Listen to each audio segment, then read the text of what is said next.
the gut microbiome accounts for 99% of our total body genome.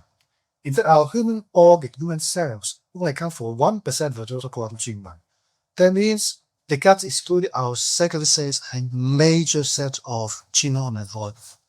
The second thing is when gut microbiome only affects various health and diseases, it also is enormous contribution to the total body genome. Now we know that this gut microbiome affects our behavior, our thoughts, and recent studies suggested that it can change our behavior, our mood, and it affects conditions like autism and even dementia. So people often say the gut microbiome is our second brain. And the third thing is we cannot change our human genome.